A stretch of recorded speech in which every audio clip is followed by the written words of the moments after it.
Guys, मैं आज आपके लिए लेके आई हूँ एक दिल दहला देने वाली कहानी, तो अंत तक बनी रहिएगा। हेतल कॉलेज कैंपस में बैठी थी। जब उसके क्लास पूरे हुए तो वह अपनी सहेली के साथ बातें कर रही थी। उसे रास्ते से जाते समय गायत्री दिखी। गायत्री को आवाज़ दी, गायत्री इधर आओ। हेतल की आवाज़ सुनते ही गायत्री हेतल के पास आ गई। दोनों बातें करने लगी। बातचीत के दौरान अचानक हेतल को याद आया कि उसने सुना है कि सुमन ने आत्महत्या कर ली है। इस बारे में गायत्री से जानना चाहा। सुमन, हेतल और गायत्री दोनों की बचपन की सहेली थी। गायत्री और सुमन दोनों एक दूसरे की पड़ोसी थी। हेतल दूसरे गांव में रहती थी। भले ही सुमन की 3 बार शादी की गई, लेकिन उसने आत्महत्या क्यों की, ऐसा सवाल हेतल के मन में आया। दरअसल वह अपनी प्यारी सहेली की आत्महत्या से बेहद दुखी थी। सुमन 9वीं कक्षा में थी, तभी उसकी पहली शादी हुई थी। सुमन दिखने में बहुत सुंदर थी। वह होशियार, शालीन और भविष्य के सपने में रंगने वाली लड़की थी। उसने अपने जीवन में कई सपनों को चित्रित किया था। उसके घर के लोगों ने उसकी ज़बरदस्ती शादी करवा दी थी। हेतल के पास इतने सारे सवाल थे कि वह नहीं जानती थी कि गायत्री से कैसे पूछे, लेकिन हर बात की सच्चाई जानना चाहती थी। और आखिर में गायत्री से पूछा कि सुमन ने आत्महत्या क्यों की। एक क्षण के लिए गायत्री चुप हो गई। जल्दी से उसने मुंह से बंद जो शब्द नहीं निकल रहे थे, उसने गहरी सांस ली और बोलना शुरू किया। 3 साल पहले सुमन की शादी अबीर नाम के शख्स से हुई थी। वास्तव में उसका बहुत अच्छी गृहस्थ चल रही थी। दोनों एक दूसरे से प्यार करने लगे थे। जब भी यह दोनों साथ में बाहर जाते थे तो सभी कपल इनसे चलते थे।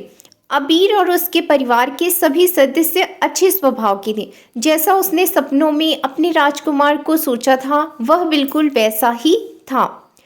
उसके घर की जो स्थिति थी वो मध्यम थी। अबीर का एक छोटा सा होटल था, उसमें से उसके सारे खर्चे जो है वो निकल जाते थे। घर की हालात बहुत साफ सुथरी थी।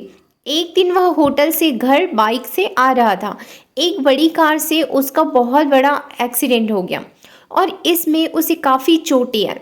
हादसे के बाद उसे अस्पताल ले जाया गया, लेकिन सिर में गंभीर चोट लगने के कारण उसका इलाज के दौरान ही उसकी मौत हो गई। सुमन को बहुत दुख हुआ, लेकिन उसके ससुराल वालों को गलतफहमी थी कि अबीर की दुर्घटना सुमन की वजह से हुई है। वह अपशगुनी है, ऐसा उनको लगता था। उनमें से कोई भी ऐसा नहीं था जो उसको समझ पाता। अबीर के जाने के बाद कुछ दिनों के भीतर ही सुमन को घर से निकाल दिया गया। उसे घर से निकालने के बाद वह मायके चली गई और कुछ दिन मायके में ही रही, लेकिन आसपास पड़ोसियों में चर्चा हो रही थी तो उसके माता पिता फिर से उसके लिए रिश्ता ढूंढने लगे थे। जब वह बाहर निकलती थी तो लोग हमेशा उसे ताना मारा करते थे। इस वजह से सभी लोग बहुत परेशान हुए। ऐसे में उन्होंने जल्दी जल्दी उसकी शादी अमोल से करवा दी। अमोल बहुत बुरा आदमी था, दारू पीता था, कुछ काम धंधा नहीं करता था, चोरी करता था, मारपीट करता था। उसका रोजाना यही काम हुआ करता था। इस सब से सुमन को बहुत दुख होता था, पर वह कुछ नहीं कर सकती थी। एक रात को वह देर से घर आया और जल्दी जल्दी में घर में कुछ ढूंढने लगा। सुमन ने उसे पूछा, पर उसे कुछ भी नहीं बोला। उसे जो चीज़ चाहिए थी वह उसे मिली नहीं, इस वजह से वह वहाँ से बाहर चला गया। सुमन रात भर उसकी राह देखती रही, पर वह आया ही नहीं। दूसरे दिन पुलिस को उसका मृतदेह रास्ते में के किनारे पड़ा हुआ मिला। उसका चाकू से किसी ने खून किया। यह खबर सुमन को पता चली तो उस पर दुख का पहाड़ टूट पड़ा। कुछ दिनों तक वह अपने ससुराल में ही रही, लेकिन बाद में ससुराल वालों ने उसे प्रताड़ित करना शुरू कर दिया। इस वजह से सुमन अपने मायके आ गई। घर आकर कुछ दिनों ऐसे ही बीत गए। हर दिन आ रहा था और जा रहा था, लेकिन सुमन की स्थिति थी वह वही थी। उसकी तरफ देखा नहीं जा रहा था। उसका परिवार उसके स्थिति को सहन नहीं पा रहा था, इसलिए उन्होंने उसकी वापस शादी करने का फैसला किया। उसके लिए रिश्ता ढूंढने लगे। उनके रिश्तेदारों में गौतम नाम का लड़का था। उसके पहले से ही एक बार शादी हो चुकी थी और गौतम से सुमन की शादी करवा दी। सुमन बहुत खुश थी।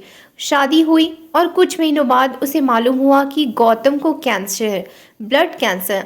इस बात का पता चलते ही उसके हंसते हुए चेहरे पर फिर से दुखी हो गया, लेकिन उसने हिम्मत से इन सब का सामना करने का फैसला किया। 5 महीने तक अपने पति की सेवा की, लेकिन आखिरकार 5 महीनों बाद उसके पति की मौत हो गई। इस दुख को बहुत तंग आ चुकी थी। कुछ दिन बीत गए, लेकिन बाद में ससुराल वालों ने उसकी जिम्मेदारी लेने से इनकार कर दिया, उसे घर से निकाल दिया। उसके बाद फिर वह मायके चली गई, लेकिन उसके माता पिता और उसके भाई भाभी ने उसे घर पर आने नहीं दिया। सभी तरफ से रास्ते बंद हो चुके थे उसके लिए।